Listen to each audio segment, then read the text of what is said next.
Hello, what's happening? Randall here, live on a Thursday. Excited to talk to you guys about gear, some songs. What's up? What's up, Justin? How you doing? I had a question about loopers come through this week between our last video and this one. And how do we use loopers and sampling, and what does that have to do with everything that we do? So I thought I would do a quick rundown of some of the outboard sampling gear that Dean and I have used since we started the band in 2006, and to kind of where we landed at now and how we use samples and loops and triggering pre-recorded loops live in our set and when we make records. So it all started with this. This is the Roland SP-808 groove box. This one has been sitting in our practice space for many, many years. These things are awesome. I got one of these in 2006, right when we started the band. And it's funny, it stores all of its data on zip disks, which is antiquated storage capacity. It's got a zip disk drive. The front of there, I've replaced them on other ones. I would keep using this to this day if there was a way to do it. It looks like the rats have chewed the pads off of these. I don't know if you can see how gross that is. All the little pads have been worn down by whatever mice and rats we have living in our studio.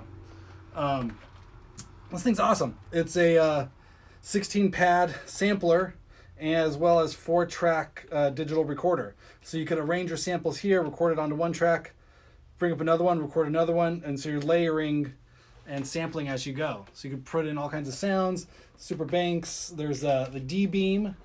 There was a song on, we use this still up into through Nouns. There's a song on Nouns where Dean used the D-beam to kind of control the pitch of the samples coming back. It kind of works almost like a whammy bar on a guitar, but for samples. So it's these two lights here, and it kind of measures the proximity of how close you put your hand there. It goes higher and lower, almost like a theremin. This machine, super duper cool. If I could find working ones and keep them working, I would still use these. I think it was kind of Roland's answer to the MPC, but for some reason this just worked for me. You can see the little screen on there.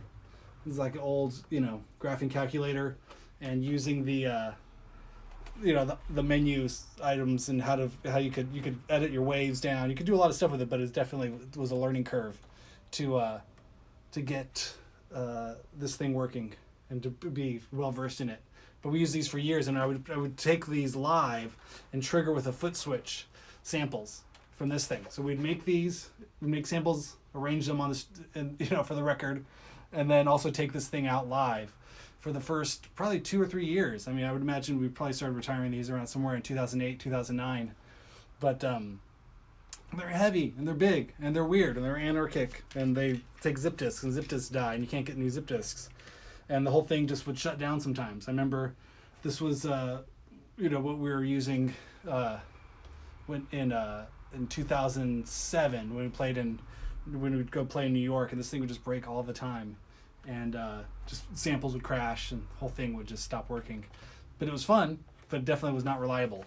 So we kept using it in the studio for a while after that, not touring with it, and then had to come up with a better way to tour and to trigger samples. And you might be asking, why are we playing samples? Maybe I should get to the bigger question first of what a sample is and how we use it in our band.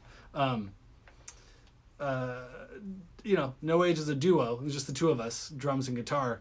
But I always wanted it to feel like there were 6 people on stage, or 7 people, or 400 people on stage. I wanted the sound to not suffer just because there was the two of us. I wanted it to be able to sound like a big full band. And one of the ways we did that is through splitting channels in the amp signal, making the guitar sound bigger, but also playing and triggering samples and loops and kind of layering these sounds. All My Bloody Valentine and other shoegaze type bands, where there'd be these kind of hazy layers of sounds coming in. You don't know where it's all coming from, if it's guitar, if it's feedback, if it's synthesizers. I wanted it to sort of all be kind of swimming and swirling around you all the time. So the way we did that is by playing samples. I would play guitar sample, or play guitar affect it, reverse it, like I showed you before, those DD5 pedals, you could slow a guitar pass down and have it in reversed. And then they sound really warbly and weird and kind of ethereal. So that's how we used a lot of the sounds, but we needed to trigger them and store them and take them with us on the road. So started with this, and then replaced them with Digitech Jam-In. These are, at the time, fairly reliable. Big 2-pedal. It's mono, but you had one pedal to start the sample, one pedal to stop the sample. Really easy to use, and they're kind of built like tanks. This is all metal. The pots are plastic, and I would have, you can see here, one of the pots got knocked off. This was, I think, somewhere in Croatia. Somebody, crowd surfed off my pedal board and stepped off this thing, and the pots are just plastic, and so that broke off. But otherwise, pretty like tanks. There's a compact flash card in here that still has the cover on, so I can't get it out. But again, now we've gone down from zip technology, here I'll open it, to compact flash for storing the sounds. Makes it a little bit easier, and definitely smaller and easier to tour with. So it went from zip drives to compact flash, and this sort of echoes the evolution of just data storage in general. So these worked pretty good. So I had one of these, Dean had one of these. He would trigger samples while he's playing drums. I'd trigger samples, but relatively heavy and kind of big and bulky.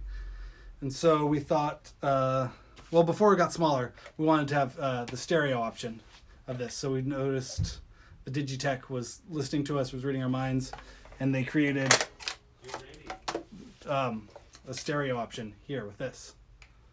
Hold on one sec. What's up? Hey, would you can you send me like the bill information? I think I might sign up for the internet again. In which case, I'll totally give you the password. Okay. Oh, dude. I mean, I figure you're doing most of the stuff on your phone anyways. But, Okay. But yeah, I'm still debating.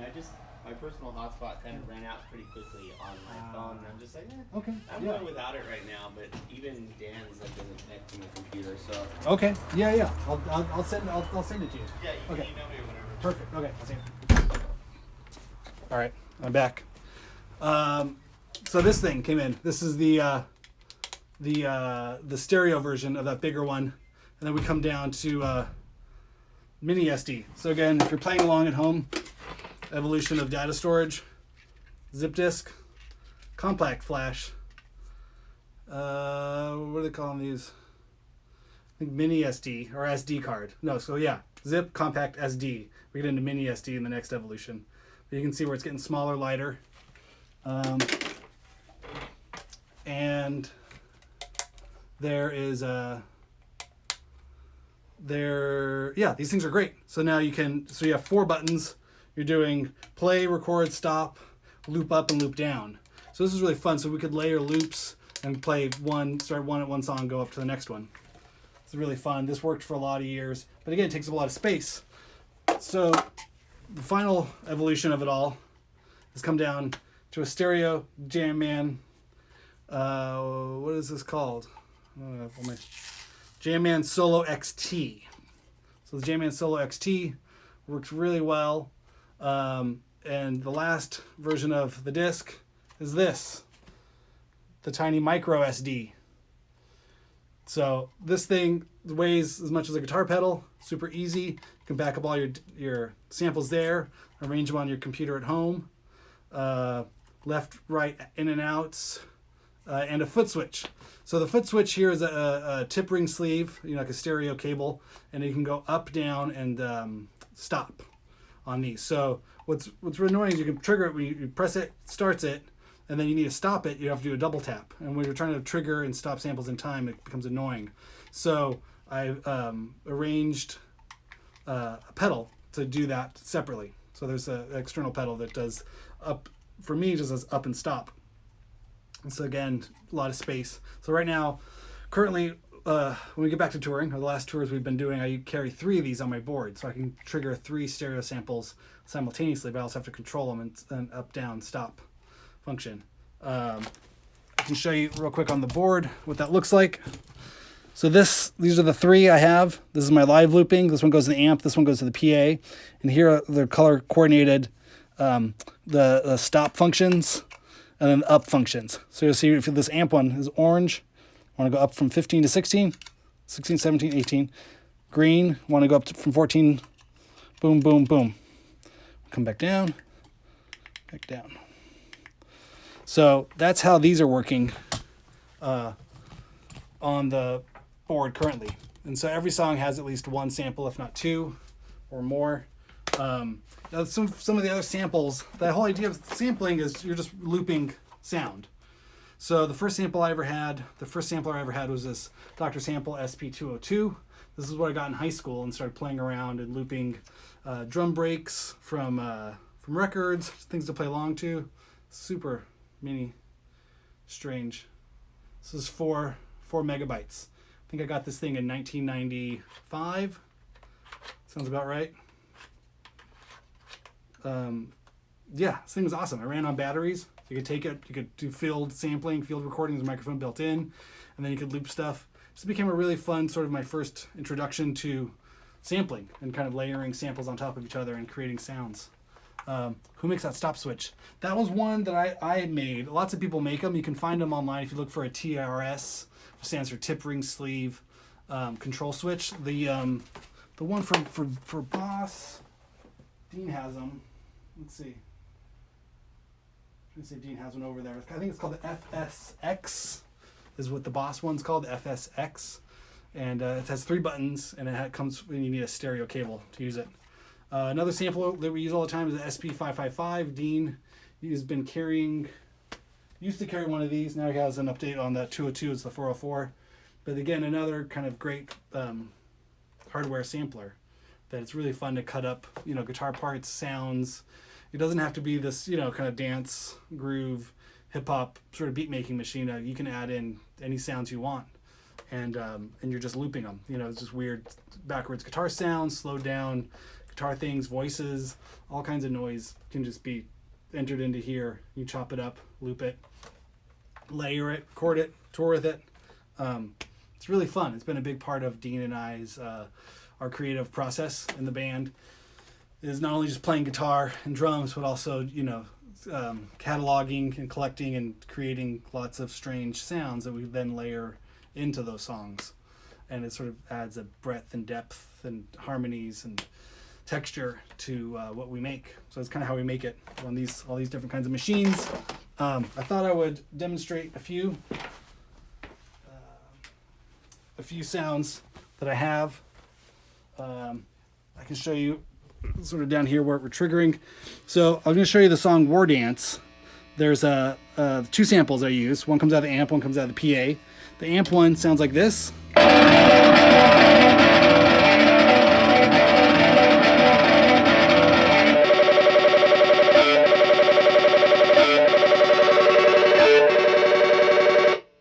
So that's the one that comes out of the amp while I play the verse, and then Dean sings into the next part. The one that comes out of the PA sounds like this. Here's the PA.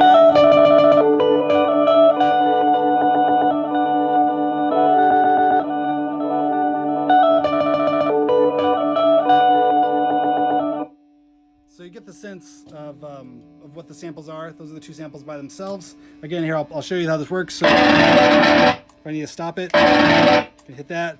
Here's the PA one.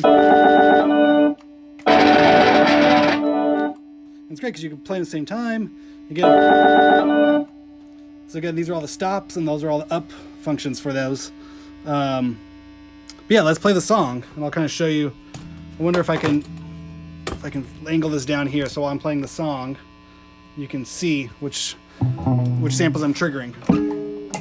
So again, this is a song called War Dance that's off of our next record, Goons Be Gone. Will be out June 5th. But the song War Dance is up on Spotify and all your other digital places now if you wanted to hear the actual final recording of it. But these samples were made prior to us writing the song. They were just sounds that we had been collecting and just playing around with. So again, here I'll show you what this is.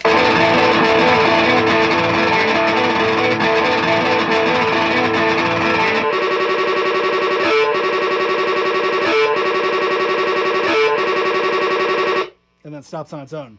So I add the guitar to that, and that's our verse. And then when we go into the chorus, I'll trigger this one through the PA. So are you ready?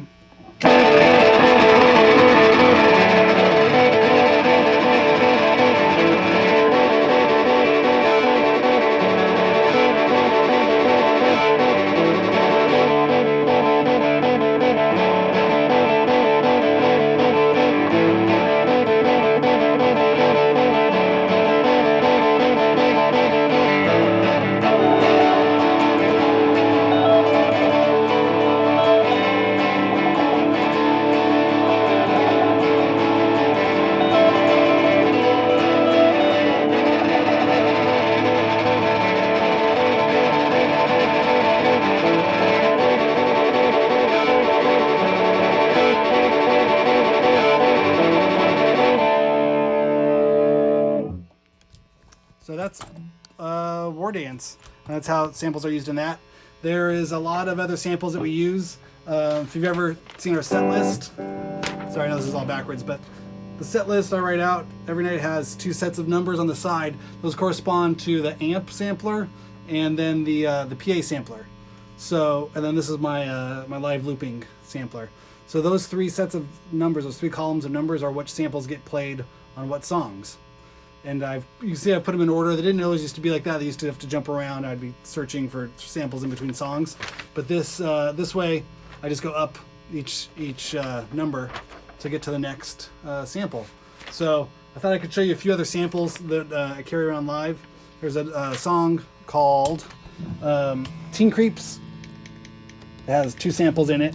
And that one's a weird one because one of the samples is something we made. And one of the samples is... I took a few guitar tracks straight from the record and put them on there, so you kind of have to play along to them in time. But here's the first one. So that's the sample that starts the song and kind of goes throughout the song. So it does that. And then the second sample comes in on the first chorus, and it's a guitar track that's really noisy. I'm going to turn it down a hair there. Turn down here more. So as soon as the first chorus comes in, it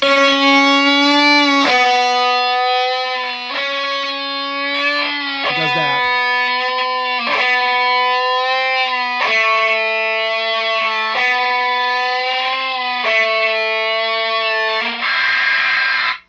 So I can, again, I'll show you with this, looking at the samplers there. Can you see them? Yeah, more or less, right? Let's turn this back on. So I'll play you how that song starts. Somewhere right about here.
So I think if you could hear that, I don't know how this phone does picking up the audio. Hopefully that sounds insane and loud. But that's kind of the idea of how we use samples. The evolution of how we use samples started with the SP-808 on zip disks. Do another. Yeah. Let's see. What do we got here? Did I lose it? So, for those of you playing along at home, zip disk, compact flash, SD, micro SD. that's kind of how how big the sample technologies come, where we've gone from touring with a giant machine like this, can't even fit in the screen, machine like that, to this. I think the was this 4 megabytes that go in here, and this little one now is 32 gigs. So it's part of the fun of using technology from the mid 90s till 2020 is you can have machines like this that do, I think, 6 hours of sample time, and it's super easy, fits on your pedal board. All you need is that extra little side controller to stop, start, and you know, and I don't know, it's really fun. It's a really fun way of playing around, adding sounds to what you make at home and on the road. And these things are great. There's basically just trigger machines now. I have one, Dean has one, or actually, sorry, I have 3. Dean has one, and yeah, I love it. They're great. Yeah, it's a little USB out, so you connect it to your computer. You can arrange the samples in a playlist of where you want to trigger them. It has a dumb rhythm level. If anything, I would say get rid of this dumb drum machine on there. Always keep that one down, and then your volume level there. I don't know. Do you guys have any questions? I can look through some of these things. I didn't know if people were asking questions while I was playing. What do you think? What's going on? What's that little pedal bottom right? Yeah. So, how can I talk about this? Let's see. So these machines work on the controller is a let's explain what TRS is. So tip, ring, sleeve. So there's 3 sets of signals that get sent from one thing to another. It's also a stereo 1/4 inch, but there's a function assigned to tip, ring, sleeve, or something like that. There's pedals that have 3 buttons. One will be stop, or this is probably stop, up, and down. So you can stop a sample, go up a bank, or go up a sample, and go down a bank. And so the idea, yeah, you plug this in there, and then this side goes into your foot switch into there. So now you're playing a thing, you want to stop it, boom, you stop it. Start it, stop it, start it, stop it. If you're done with that song, you want to go to the next song, go up. Oh, you missed it, go down too. Go, you know. So this is little controllers here. A lot of people make these. If you look for tip ring sleeve controllers or TRS controllers online, I think somebody made this. They're not very hard to make, and you can also put them into different controllers. What I have is I have 3 of these in one box, so I can control each of my samplers that I bring on the road. It makes it a lot easier to have a 1 pedal stop function. So that's a huge way that I use those pedals there. Looking through any other stuff. I don't know. Let's see. You guys have any other questions here at the bottom? Cool. All right. Well, please DM me. We're all in this thing together. We're gonna get through. This thing and hopefully make cool music and make some weird sounds after tripping out and making stuff. Oh, question: who makes the blue sampler pedal? Digitech. They do not know how good of a thing they have there. I feel like they're always changing stuff. The software is kind of buggy, but it's a Digitech Jamman. Again, I know this is backwards, but this is called a Digitech Jamman Solo XT. What input does that use on the sampler? Does it need a dedicated input or expression? It sends out at the low impedance, like instrument level, and you have your 2 1/4 inch. So it's basically operates at the same level as your other guitar pedals, and it's sent out through 2 1/4 inch. So you don't need anything special or expression pedals. Only if you wanted to have that foot switch. They call this a stereo looper phrase sampler. Yeah, and like I said, you can make stuff with this, or you can make it with other people, or you can make the samples on anything you want, and then just load them in as a wave. You building my own pedals? No, I wish I could build my own pedals. I love people that make pedals. I've not built any. I've worked with friends and other people to design some stuff that I think would be cool, that hopefully will be coming out at some point. So fingers crossed. But But yeah, no, I really love playing all this stuff for you guys. So I'll be back on Monday, same bat time, same bat channel. Thank you for watching, and please send more questions, send more stuff. Let's nerd out on other gear, maybe get into amps, went over guitars, some pedals, some samples, play some more songs. Let me know what songs you want to play. Like the masked musician showing his tricks. Yeah, these were never meant to be secrets. I just think I'm working on it, and yeah, take the time to explain it. Cool. All right, thanks guys. See ya. Bye.